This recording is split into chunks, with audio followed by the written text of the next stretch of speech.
Greetings, fellow Earthlings and viewers across the World Wide Web. This is Tune 215, and right now we're in the state of Pennsylvania. We're currently in the city of Philadelphia. Today we're going to be doing a walking tour of the Italian hoods in South Philadelphia. Right now we're on Snyder Ave and Columbus Boulevard in South Philly. Now, quick disclaimer, I understand that these are not run-down neighborhoods, but what do you get when you remove the word neighbor from neighborhood? You get left with the word hood.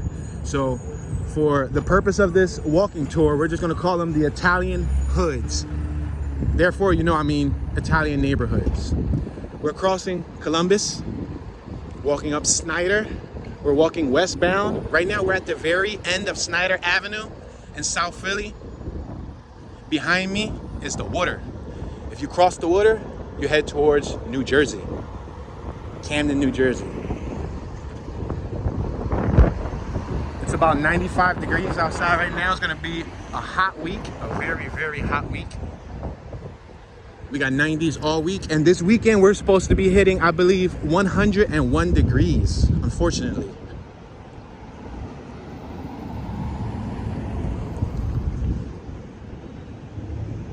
So what I'll do during the duration of this walking tour is I'm gonna point out the obvious. I'm gonna point out the not so obvious. I'm gonna talk a little bit about some basic facts and details that you can find that's public domain. The stuff that I'm gonna regurgitate to you today, you can find on Google, on Wikipedia, and on the World Wide Web. I'm not gonna say anything new. I'm just gonna regurgitate some facts that some people probably didn't know. I know I have some new viewers that probably don't know about the subject matter we're gonna refer to today. If you have any details that you want to input, any knowledge, you can feel free to leave that in the comment section. That's why I leave the comment section open, so that you guys, the viewer, can enlighten myself as well as other viewers across the globe.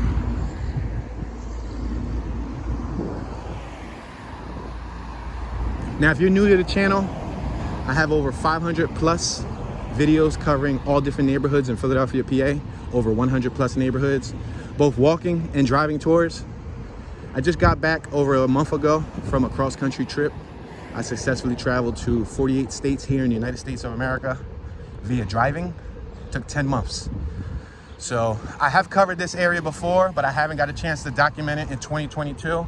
So this is gonna be the first walking tour of Snyder Avenue in 2022. I'm gonna take you on a virtual walk. Beautiful sunny day.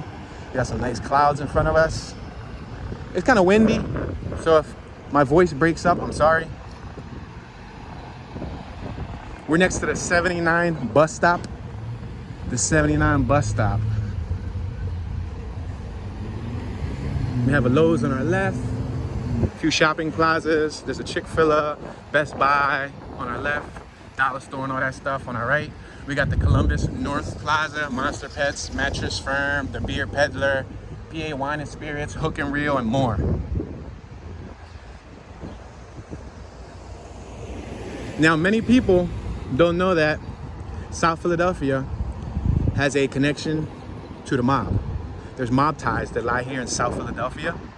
Now, although the mob was established way before my time, way before my era, I'm gonna talk about some basic details that's on the internet. Now, this video is titled Italian Hood, right? Now, to current date, this area is not only Italians. I'm sure it has a high percentage of Italians, but there are Asians that live in this community and Black Americans that also live in this community and Hispanics. So it's a mixture, but I'm sure that the majority is still Italians. This neighborhood has Italian roots. On our left-hand side, we have a business called John's Roast Pork. It's a sandwich spot. They sell cheesesteaks and roast pork sandwiches and all that stuff there. As you can see, there's a whole line of people waiting to eat.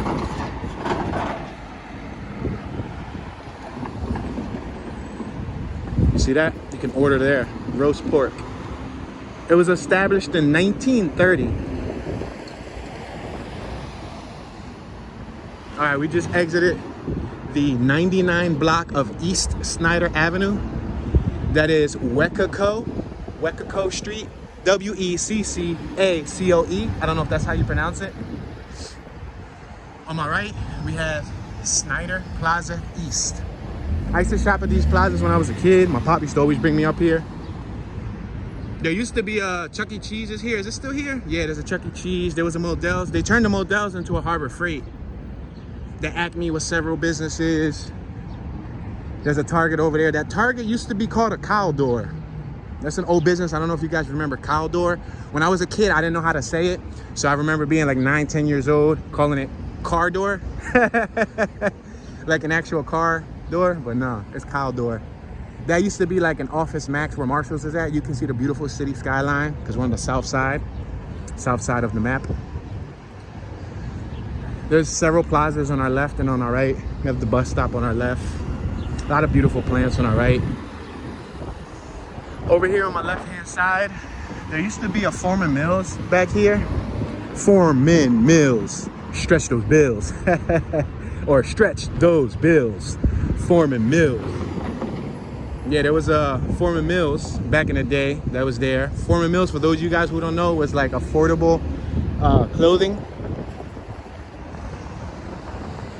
And also, I believe the ECW wrestling ring was back there also. Yep, ECW wrestling ring. And I think they had a haunted house back there and like one of those cheap shoe outlets.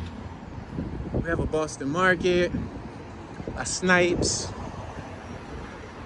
beer distributor, Subway, several other businesses. Now, a lot of these businesses, the buildings have been recycled. They repurposed the building for other names, you know, different companies or other name brands that come and move into the same slot.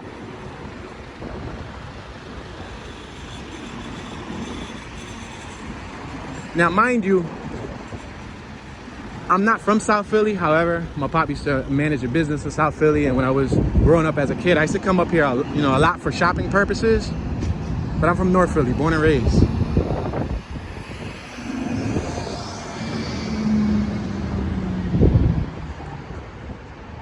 So we got the I-95 in front of us. That elevated street where you see vehicles traveling on, that's I-95, that's our highway. You can go right, which is north. That'll take you, you know, northbound. You can get up to Maine and Canada and all of that, New York and so on. If you go left, which is southbound, you go towards like Florida, Delaware and so on. Baltimore, you know, Maryland and stuff. All right, so right now we're crossing Water Street, and now here's where the sign changes to Snyder Street. Check it out. What does that sign say? You see water, and what does that say? Snyder Street. You see it? Oh, I'm sorry.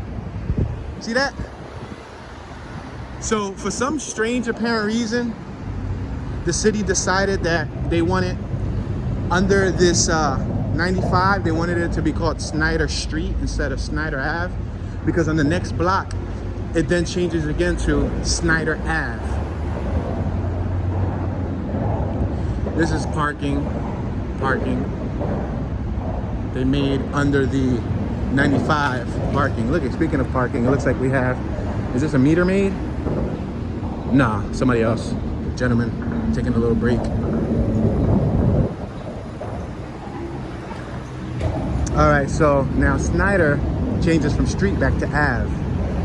You see that sign right there? Changes from street back to Ave. We have City Pizza on our left. We got A&J Salon, hair, nail, eyelash on my right.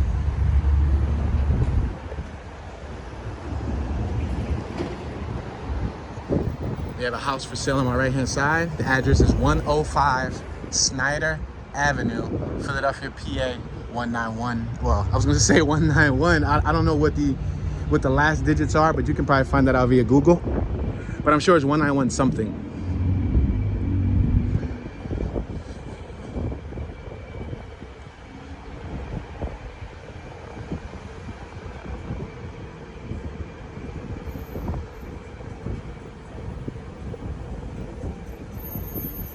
You can see the houses, they're brick pointed, pretty good condition. What's up, dog? Thank you, man, I appreciate it, dog. Wow, somebody just randomly saw me and said, welcome back to Philly, that he follows me. Wow, I'm super humbled, sir. If you're watching this, I'm super humbled to have your support. That was just a random gentleman driving. Looked like he was probably in his work van, and he gave me the raised fist and saluted me. Wow, that's mind-blowing. I appreciate that. He said, welcome back to Philly, and I follow you. Thank you, sir. Appreciate that, brother. That was surreal. Every time something like that happens, it's quite surreal. So most people don't know, including myself, I'll be completely honest with you. Most people don't know that Snyder Avenue was named after a political figure in PA's history. So we're gonna get into that shortly. We're approaching 2nd and Snyder Avenue. We have McKinney's Pub on my right. We're approaching McDaniel's Saloon. We have some outdoor sitting tables, a little eating arrangement. We have a corner store over here, Julissa Mini Market. We're gonna cross. We got the Free Library of Philadelphia, Whitman branch on our left. We're in the Whitman area, the Whitman neighborhood. If you continue heading left, you'll head towards the Pensport neighborhood and so on. You got Dickinson Narrows in the area. You got several other neighborhoods down here in South Philly, including but not limited to like Little Saigon, Passyunk Square, and so on. So, based on the Historical Society of Pennsylvania, we're approaching Phillip Street. We got the 2000 block of Phillip Street on my right. And here's the 2100 block of Phillip Street on my left.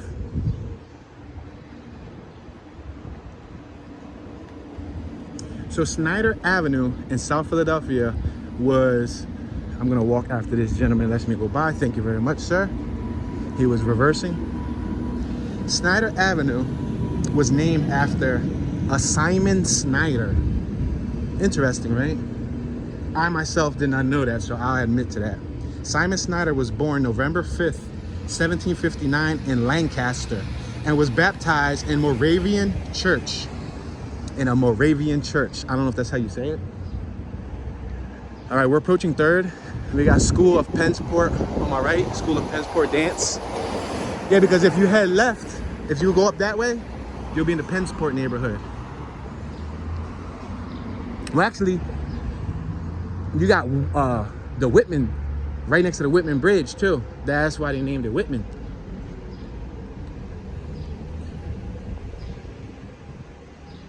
Snyder apprenticed as a leather worker in New York and opened a general store in Selins Grove. Not soon after, he started his political career as a justice of peace and was elected delegate to the Pennsylvania Constitutional Convention in 1789.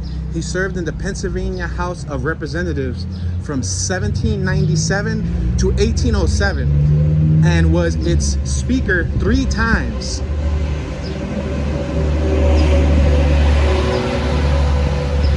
He ran for governor unsuccessfully in 1805, but ran again in 1808 and was elected as a Jeffersonian Democrat. Snyder was re-elected in 1811 and 1814. Snyder passed away of, I'm not sure how you would say this, Typhoid, typhoid fever in 1819. There is a monument of him at Sharon Lutheran Church in Selins Grove near his gravesite. Snyder Ave in South Philadelphia is named after him. It is one of the many Philadelphia streets named after former Pennsylvania governors, such as Mifflin Street, McKean Street, Wolf Street, Rittner Street, Porter Street, Shunk Street, Bigler Street, Packer Avenue, Curtin Street, Geary Street, and Patterson Avenue are some of the others that are named after political figures in Pennsylvania's history. So we're approaching East Moyamensing Ave. East Moyamensing.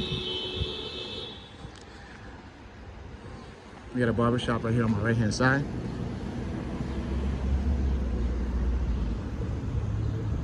Men and Children, LA Clippers. That was the name of it, LA Clippers.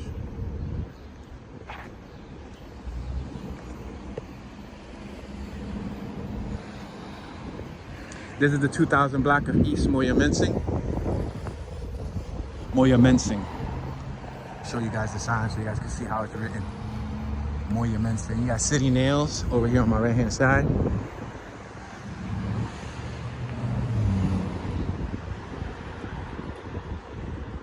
Engine 53, ladder 27.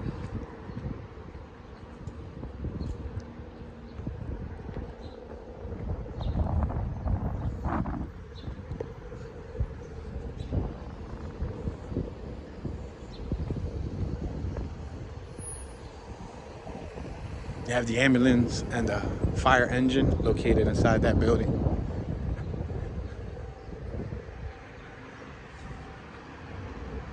We have some residents maintaining their properties. Buddy just got his paper. He probably was subscribed to a newspaper and he had to come out to his mailbox to get his paper. There was a female right here who it looked like she was probably cleaning, so she hung her sheets. You see on my right? She hung her sheets on the banister.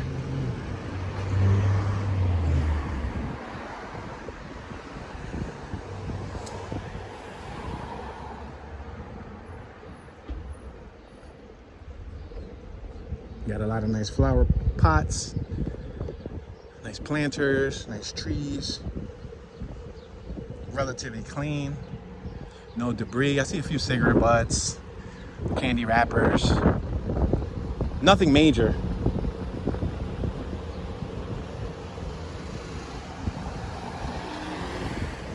Now, just like Lehigh Avenue, if you caught my Lehigh Avenue walking tours, the demographics of the community change as you go further. So for the purpose of this video, we're probably gonna walk up to Broad Street, which is on the slot of where 14th Street would be. Right now we're at 5th Street, just to give you an idea. So if we're at 5th and we're trying to get to 14th, we probably got about another 9+ blocks to go before we cross the street left, and we're gonna come right back around and walk on the opposite side. So if you didn't get to see the opposite side yet, don't worry about it. We're passing Food for Your Soul, am I right?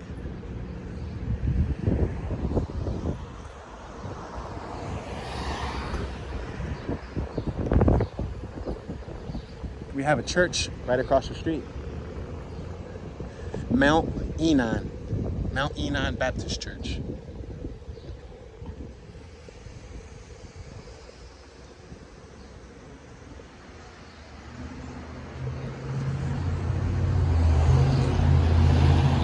So let's talk a little bit about the Philadelphia mob. The Philadelphia mob and the mob ties that lie down here in South Philly.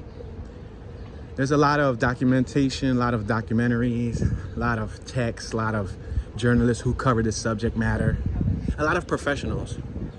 I'm an official tour guide, so I basically refer to a lot of the public sources that are available on the web. So that's why I told you early on in the story, what I'm about to tell you, you can find yourself on Google.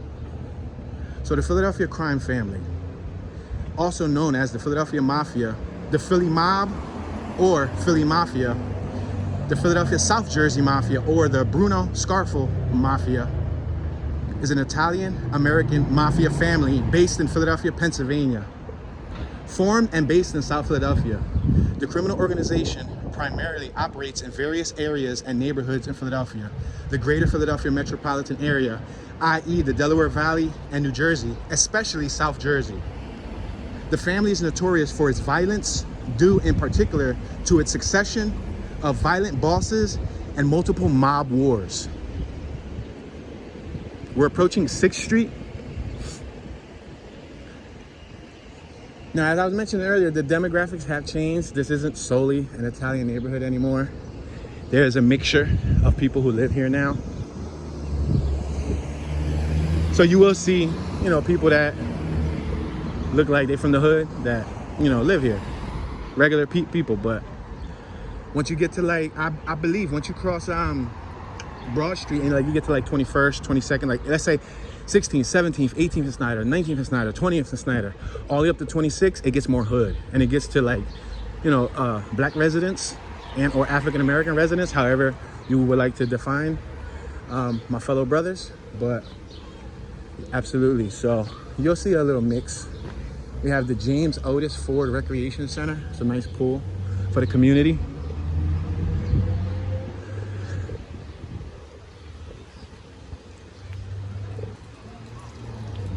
I'm loving the shade, considering that it's mid-90s. I'm already sweating.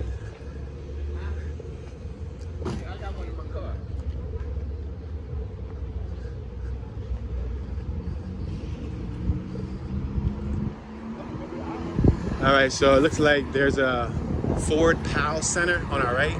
With several gentlemen outside putting on gloves, probably volunteering to clean up. We just passed the Ford Powell Center. We're approaching 7th Street. 7th Street. 2100 block of 7th to our left and the 2000 block of 7th to our right. We're approaching Snyder Deli Grocery Corp on my right. And we got 700 SE Inc. Steaks and Hoagies on my left. It is a strip or two here that also contains Asian businesses. The reason why I mention that is because there's an Asian gentleman driving by there, there's an Asian gentleman walking there, and then that Lexus that just passed by was also another Asian woman. So that just rung a bell.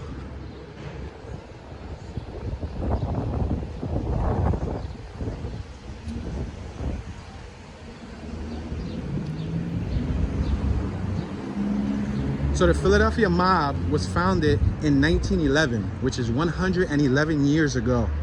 The founder was Salvatore Sabella. Founding location was South Philadelphia.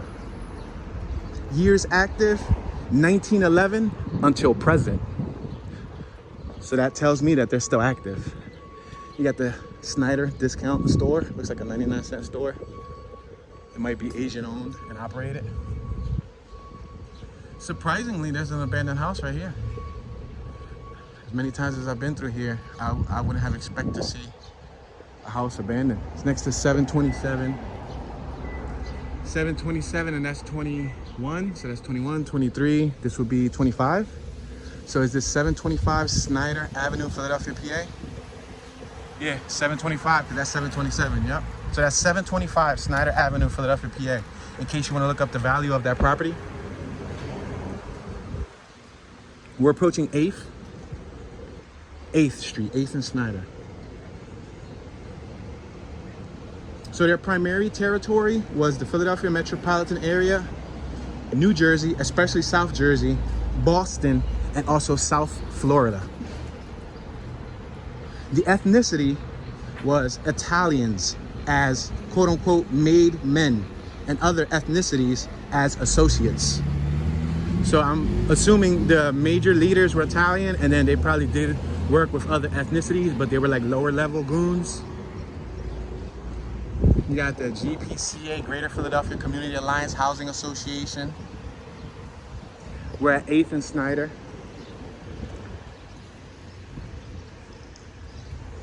Passing a United Check Cash spot on my right. We got the First Choice Real Estate Group on my right hand side.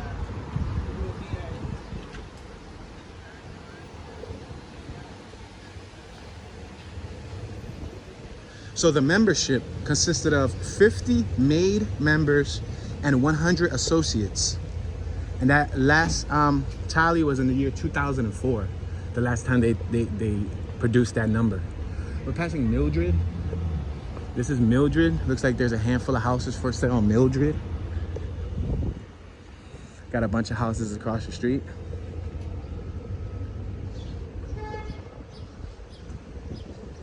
We got Cheng San, Chinese and American food, a little Chinese store right here.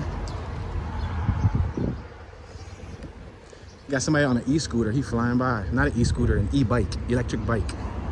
He was out though. Passing Darien, 2000 block of Darien.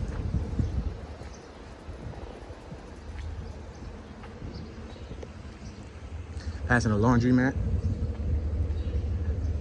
So some of the activities that the Mafia was involved in was racketeering, extortion, bookmaking, loan sharking, gambling, sports betting, fraud, drug trafficking, money laundering, labor racketeering, and corruption, fencing, illicit cigarette trade, smuggling, prostitution, armed robbery, gun running, and murder.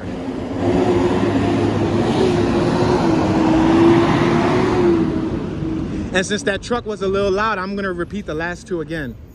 Gun running and murder. All right, so we're gonna cross the street, crossing 9th Street. We got chalk lines from the neck up on my right. It looks like a barbershop. Now, my left-hand side, this block has significant value in mob history because one of the earlier mob bosses was I guess you can say targeted in a lighter term. His life was taken. He was assassinated right here on this block back in the day. And that imagery and footage and that story is all still available on the web for you to learn more about. To my understanding, his family would appreciate their respect. So, you know, I don't want to get too in depth with how he lost his life, but it took place right here. I believe it's the last house to the right. You see right there on the left-hand side across the street, right next to the 7-Eleven. Yeah, I believe it took place right here. He was a mob boss. He was one of the bosses, and they took him out early. Back in the day, like, some of their tactics were like brutal. Everything from like nail bombs and like just straight goon style headshots with like shotguns and all of that. Yeah, right here. Now, if you know any more details, feel free to chime in. Like I said, I'm not the brightest bulb in the box. Kind of a little rusty. Not the sharpest screw. I'm a little dull, but I'm always open-minded to learn. So if you know you have any more information you want to contribute in the comment section, feel free to do so. If I'm slightly off about something, feel free to correct me. I would appreciate that. Thank you. We're at 10th and Snyder Avenue. Many of these blocks were involved in what we were talking about earlier. The mob history, mob ties. A lot of the mobsters lived within the area. There's several addresses that you can pull up on the internet and you can actually see where the mobster used to live at. South Philly Market. We got another house for sale on my right-hand side.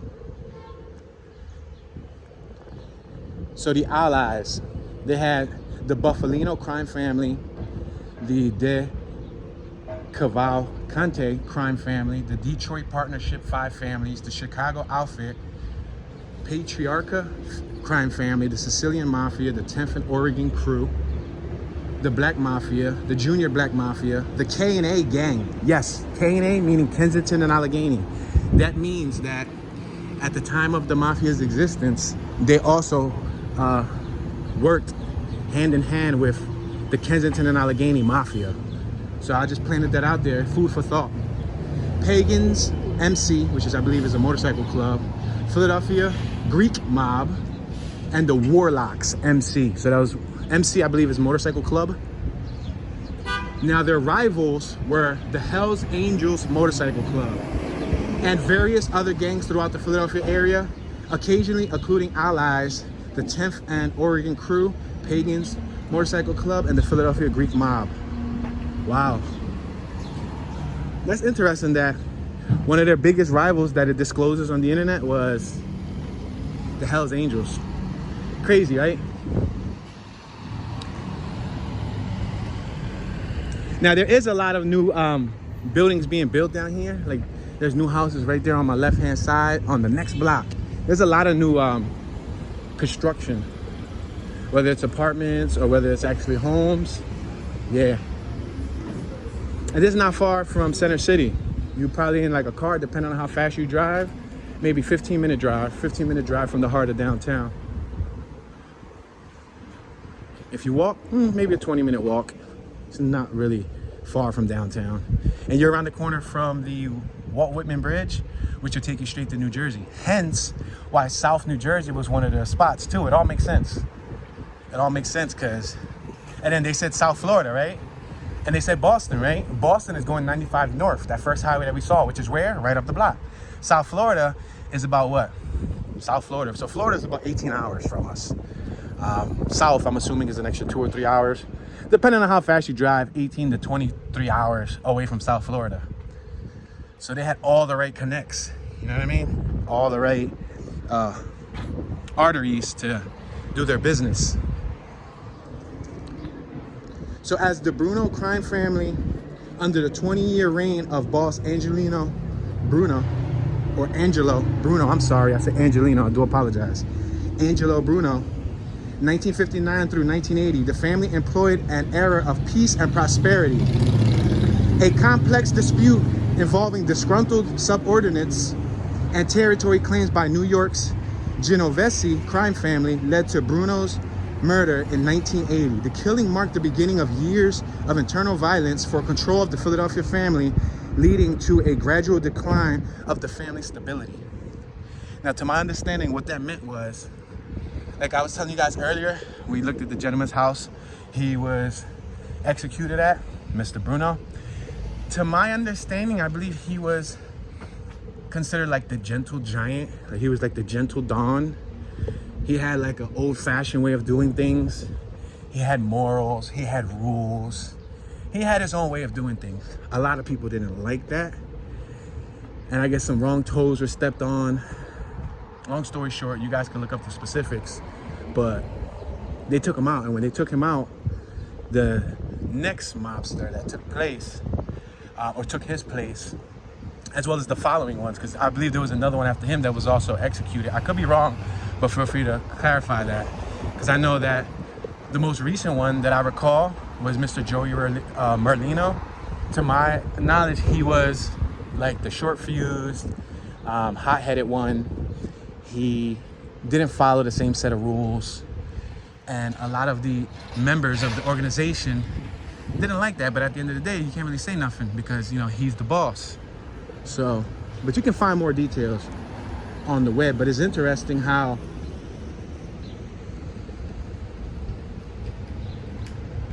right after he passed away in 1980, they said things went downhill. Bruno's death led to an internal war for control of the crime family. Bruno was succeeded as boss by his loyal friend, Philip the Chicken Man Testa. However, within a year of Bruno's murder, Testa was also murdered. You see? That's what I was just talking about. Yeah, Bruno, I believe he was the one. He lived in the neighborhood called the Girard Estates. Girard Estates, we're passing 13th Street, ladies and gentlemen. The Chicken Man, which was his nickname, Philip Testa, he was the one that took Bruno's place. He lived in a neighborhood called Girard Estates, which is not far from here, like 5 minutes away from here. That neighborhood was used in the movie Rocky, Rocky 2. In the movie storyline, Rocky, in part 1, he lived in Kensington. In part 2, after winning the fights and everything, he got some money, and to my knowledge, he moved to Girard Estates, which was at the time supposedly like a better place in Philadelphia. So he moved to Girard Estates, and that was his neighborhood for the second Rocky movie, right? Well, Girard Estates also was actually the real home neighborhood of the mobster, Philip the Chicken Man Testa. And what they did to him was they hit him with one of those porch bombs. They hit him with an explosive with, I believe, I don't know if they used nails or screws. But anyway, I believe the gentleman went into his property. I don't know if he got a chance to open up the door or what. But the bomb went off, nails shot everywhere, and took him out. So that's how brutal things were back in the day. Like, savage tactics. Stuff you see in movies, you know what I mean? You don't see things like that take place anymore. Like, that's like a whole nother way to go out, which I've never heard anybody go out with a nail bomb. Like, that's some like Middle East, like some like the Iraqi type stuff. Like, you know what I mean? Like, not to be funny, but you don't hear about that stuff anymore. But they had ruthless ways of taking care of business. So right now we're on Broad Street. We made it, guys. We made it. We're on Broad Street, Broad and Snyder Avenue. So we could continue going forward and take it straight down to the end, but we're not. We're gonna make a U-turn. So we're gonna cross the street, we're gonna make a left, and then we're gonna walk on the opposite side back so that you guys can see the other side of the street. And we'll pass Bruno's house. We got the Broad Street subway train entrance on my sharp right-hand side. We just passed it. It's an underground train. This is Broad Street. So if you go straight down here, you'll hit City Hall, Philadelphia. I'm not gonna cross, but I'm gonna take you to the street so that you can see the skyline and all of that cool stuff. So we're just gonna cross the street here. Right now we're walking southbound. On my right is westbound. On my left is eastbound. Behind me is northbound. If we continue going down Broad Street this way and we go to the very end of Broad Street, we'll hit the shipyard. You got the Broad Street subway station. All right, before we get back into some more basic details about South Philadelphia's crime history. On my right hand side, I do want to point out South Philadelphia High School, because I know some of my viewers went here. This is South Philadelphia High School.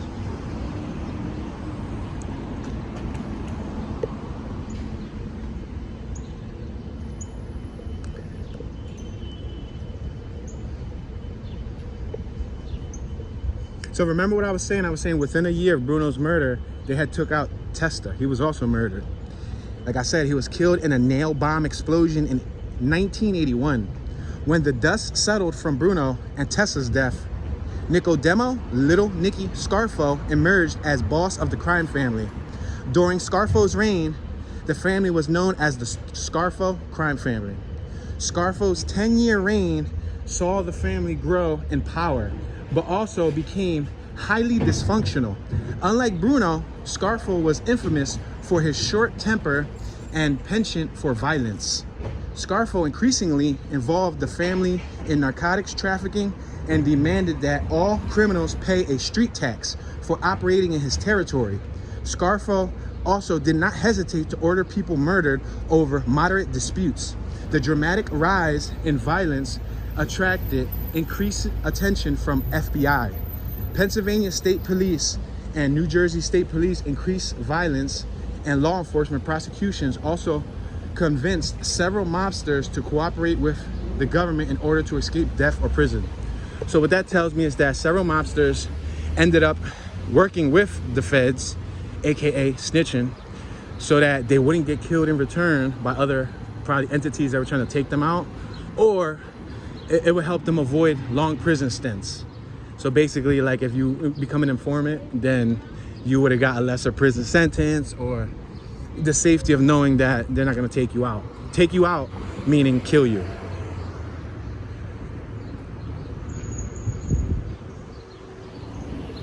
All right, so right now we're passing Nick's Charcoal Pit on my right, Nick's Charcoal Pit, and Little Blessings Daycare on my right, Christian Child Group. So right now we're walking eastbound on Snyder Avenue. We have two-story houses on my right. These are two-story houses, nice brick fronts. I love the cleanliness of the bricks. And then we got 3 stories across the street that then change over to 2-story, that then change over back to 3-story. Many of the houses' facades in South Philly, we're passing Iceminger Street. Iceminger.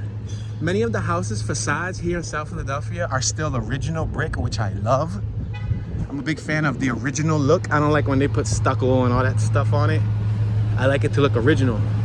And luckily, a lot of the homes still have that original color brick, and or they just changed. A lot of them stylized and chose different color bricks. For example, right here, you see the original color brick. Then you see, this looks like they built on top of the other bricks because it's pushed out a couple inches. Then you got these colorful bricks. Then you got some other bricks. So you see all the variety of bricks. But the point is that it's still bricks. Steps are nice. Look at that, nice tiles. Check that out, nice and clean. Nice stoops. Look at that, nice, beautiful, beautiful. Simple row home living, but effective. It gets the job done. All right, so we're approaching 12th and Snyder Avenue. We have Don Chucho Restaurant y Taqueria on my right, which is a Mexican restaurant. We're walking through some heavy vegetation.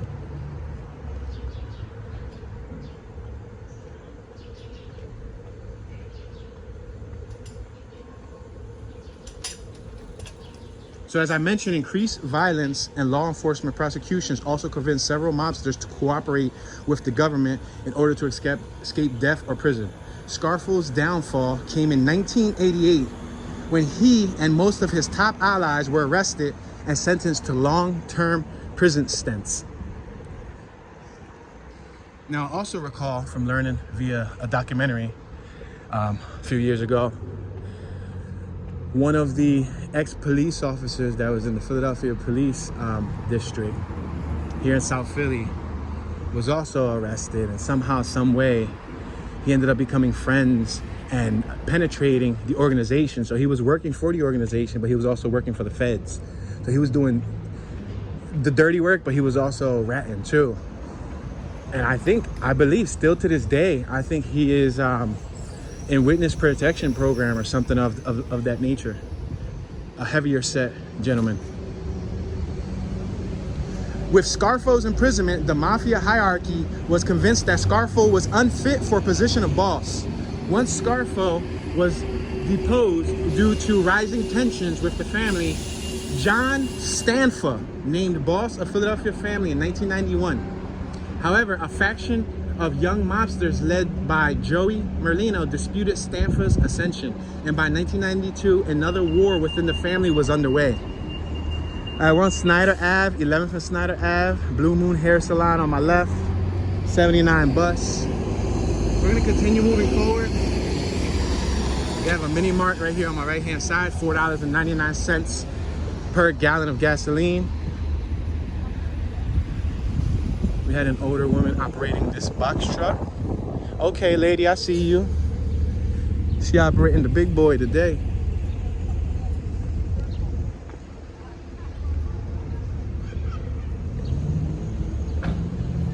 So as I mentioned, Mr. Joey Merlino did not like the fact that Stanfa was appointed. So there was a war amongst the groups. The war ended in 1994 when Stanfa and most of his supporters were arrested by the FBI. Though internecine, I believe that's how you say it, or internecine, I-N-T-E-R-N-E-C-I-N-E. For some apparent reason, my brain isn't processing that right now. Fighting continued until 1996 and began to involve violence from outside the family until the early 2000s. Merlino subsequently took control of the family and has allegedly been running the family to varying degrees ever since. Inevitably, the Philadelphia family has been weakened over the past 30 years due to internal violence, government turncoats, and law enforcement action following the passage of the RICO Act. Despite this, the family still remains one of the most active and powerful mafia groups in the country. So this corner we're walking to right now is the corner where one of the first bosses was taken out, Sir Bruno, Mr. Bruno. We're at 10th and Snyder Avenue.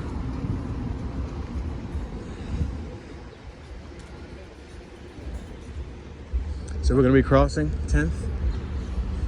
That's southbound. That's northbound. And right now we're walking eastbound. Behind us is westbound. Passing a 7-Eleven. And now we're approaching the house that Mr. Bruno used to live in.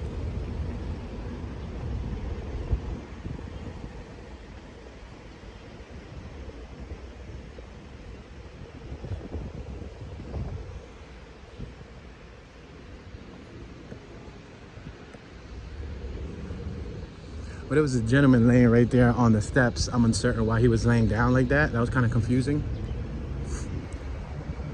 But that was the property. It said no soliciting. To my knowledge, they used to get a lot of tourists. But believe it or not, sad enough to say, that became like a little local tourist attraction. Because you can find the address on Google. And a lot of people know the address. I'm sure 7 of you are commenting the address in the comment section. Or if I pointed at the wrong house, you guys are pulling your hair out saying, "No, dude, it was this house."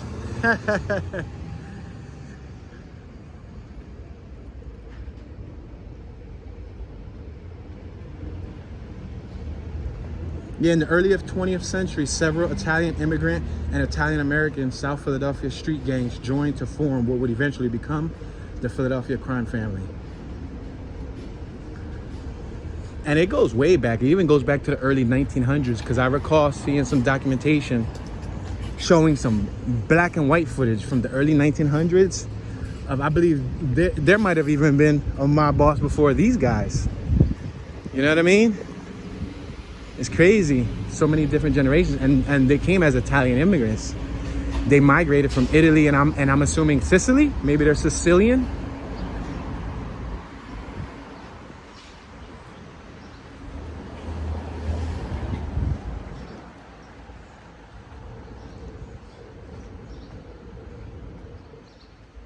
Now, I have no idea on the logistics of how they ran their business, who they cooperated with, what they did, what they sold. The only thing that I have is what's available on public domain. I wasn't in that generation. I was born in 1988. So as you guys heard, most of this happened before 1988. And by the time I was probably conscious enough to absorb information, yeah, majority of this was all done. Mr. Joey Merlino, I believe he served some time. I think he's free now. I believe he's free, and I think he's living in Florida, huh? Coincidentally, huh? Considering the information that we now know, that gentleman is in South Florida, or in the Florida area, who knows? I don't know where he's exactly at right now, but I do recall seeing a news segment of when he got released a couple years ago, and yeah. See, because the thing is that the way Bruno liked to run things, he liked to be quiet, discreet, low profile. He had, you know, followed rules and morals. Now, when one of the most recent mobsters took over, Sir Joey Merlino, his name isn't Sir Joey Merlino. I'm just respectfully referring to him as a sir. Mr. Joey Merlino, what I understand, based on the documents that's available out there, is that he liked to be in the limelight. Like, he would even sometimes pay the press to cover a story of him in a certain manner.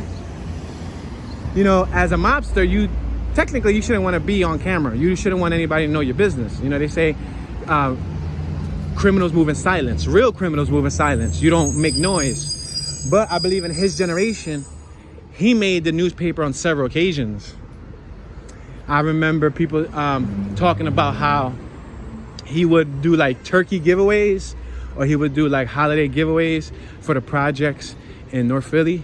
So Joey Merlino would go to the projects, several other projects in North Philly, and he would give away like turkeys and food baskets just to give him that good image. You know what I mean?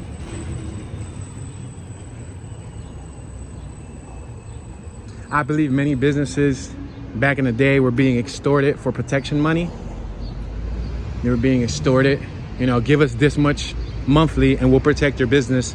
If not, you know, if somebody blows up your business, you can't say that we didn't tell you so, you know. So basically giving them an ultimatum that pay for some protection money or you could potentially lose your business, you know what I mean? So I think it all unfolded to the point where, even remember that cop that I told you earlier? Hold on, it's too loud. Give me a second.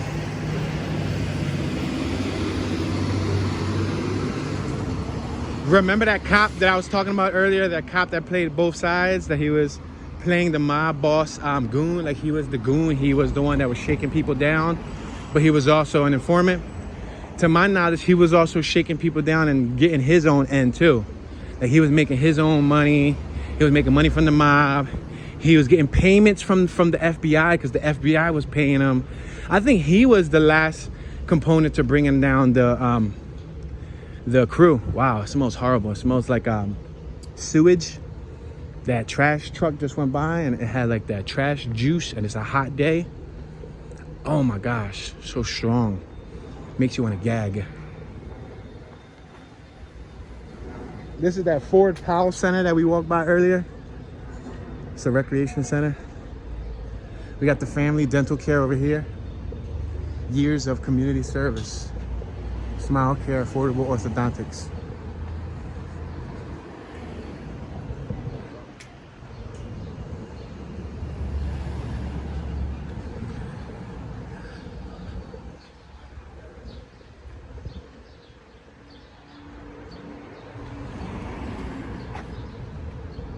Now, you can find a lot of information specifically on Wikipedia.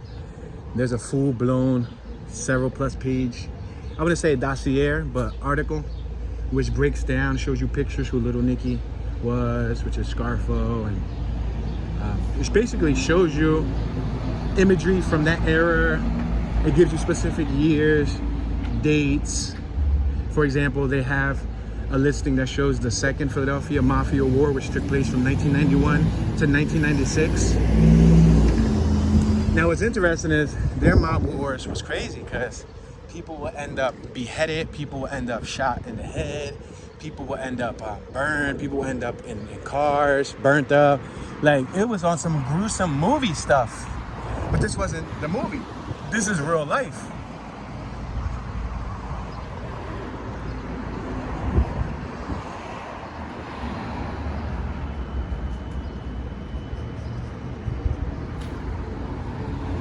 You can learn about the history. You can learn about the historical leadership. You can learn about the current leaders and membership, former members of the Philadelphia crime family, the list of currently known or suspected murder victims. For example, William Dugan, I believe he passed away May 26, 1963. Longshoreman Dugan managed to get into a fist fight with Nicky Scarfo after being choked on a table. Scarfo retaliated by stabbing Dugan in the chest. And then you got like Ferdinand, quote unquote, Blackie Lacona, August 7th, 1963.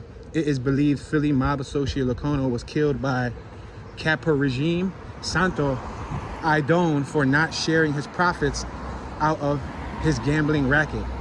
And so on. There's a whole list of people who were killed by the mob and how they were killed. Robert DeGeorge, George Feeney, Dominic Luciano, Pascal Jimmy Ross, Procopio, Joseph McGreal, Alvin Feldman, Edward Butch, Louis DeMarco, Edwin Helfand, Vincent Falcone, Angelo Bruno, Frank Barracuda, Frank Sindone, Sindone,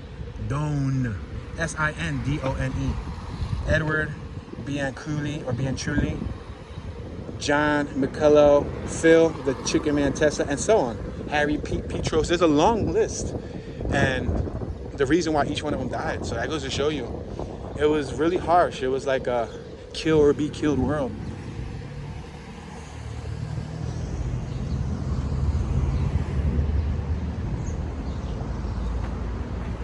They even have a list of government informants and witnesses. See, so with that being said, if we take all of that into consideration, right? We take that into consideration, we know that there was a high crime family that was not only profiting off of the downfall of the people who fell under substance abuse, because if you think about it, I don't have any facts, but I'm more than sure that they were probably some of the first leaders to bring it into the city. Bring what? Bring the substances, because they can make money from it. They can make profit from it. It's a business. Not only did they do racketeering and you know, playing numbers and doing all those other things, but I'm sure they had some involvement in the drug trade at one period or another, right? Example, Kensington and Allegheny. You see how Kensington and Allegheny looks today. K&A. Kensington, quote unquote, what you guys call zombie land, but what I call home. If you look at K&A and you look at it the way it is today, knowing that there was a K&A gang, right? Knowing that there was a Kensington and Allegheny gang, there's a fire truck about to park up. I'm gonna allow this gentleman to park his fire truck. It's a really long vehicle to park up.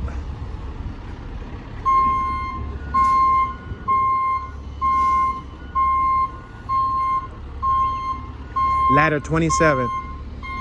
They have somebody operating from the back and somebody operating from the front.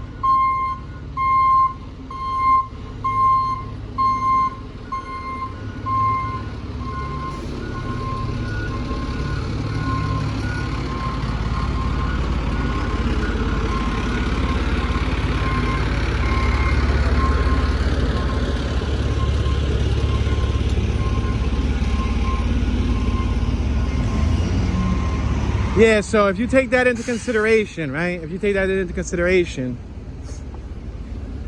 who knows if what's there today stems from the crime family? You know what I mean? Who knows? Who knows? Because who knows if people like Joey Perez, which was a ex-gang member from Philadelphia Badlands, gang leader, I should say, to be specific, who's now a pastor. who knows if people like him and a lot of the earlier minority gang members or gang leaders, I keep saying member, but anyway, gang leader is a member of a gang, but who knows if back in the day some of those gang leaders used to get their stuff or used to work with or work for or work hand in hand with these big guys over here, you know, the big bosses, the big sharks. If they needed to get, you know, pounds or kilos, or they would get it from the Italians probably. This isn't fact. This is just, you know, a hypothesis, just an educated guess. And with that in mind, even though they're not out in the open as they used to be, the aftermath is still throughout the whole entire city. From guns, because again, you heard that they did gun running, right? They did gun running. They dealt with the drugs, you know, they did different things like that. So pretty much just low-key probably planted the seed to poison the city. And decades later, this is the aftermath. Regular shootings, regular robberies, regular corners. You got the opioid crisis. Now, I'm not linking the opioid crisis to them, not that I know. I mean, I don't have any hard facts, but it's like common sense. If there's an entity in the background, a shadow entity running these streets, you know, the higher level, all the, you know, the corner guys, they're low level. The caseworkers, they're low level. Lookouts, they're low level. Even the boss who's paying them per bundle, they're low level.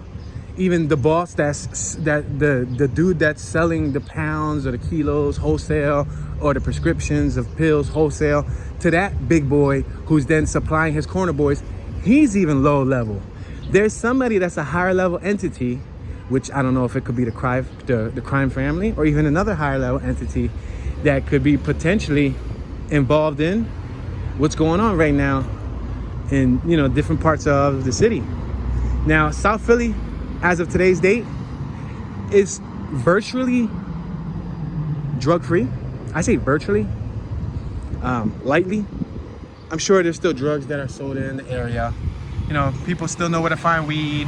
People probably still know where to find crack, or people probably still know where to find coke. Like if you know someone that knows someone, you can probably still get all that stuff that you like. You can still get perks and pills and whatever, right? But they're not on the corner like when you go to North Philly Badlands, or when you go to like certain areas of like just the north side. I say north side because north side, to be completely honest, me being in all corners of the city and me being born and raised from north, I'm not just going to say north side is the worst side because I'm from there, but unfortunately it appears that north side has the most activity to date. West Philly get down. I'm not going to say West Philly doesn't have any drug issues, you know, and back in the day West Philly also probably had a huge battle with that also. But as of today in 2022, North Philadelphia has dozens and dozens of hot corners, dozens of hot areas, and South Philly is relatively clean. As you can see, we walked, clean area, very little graffiti, very little trash.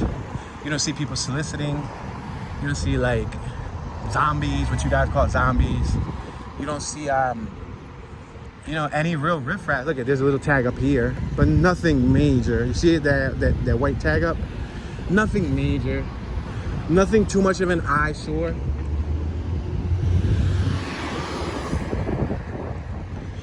This is that Julisha mini market that we passed earlier.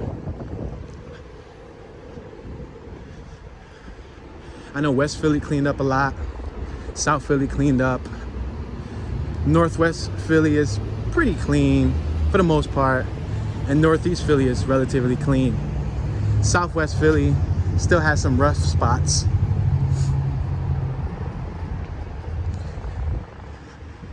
And back in the day, there was a big segregation down here with the Italians versus the Black Americans.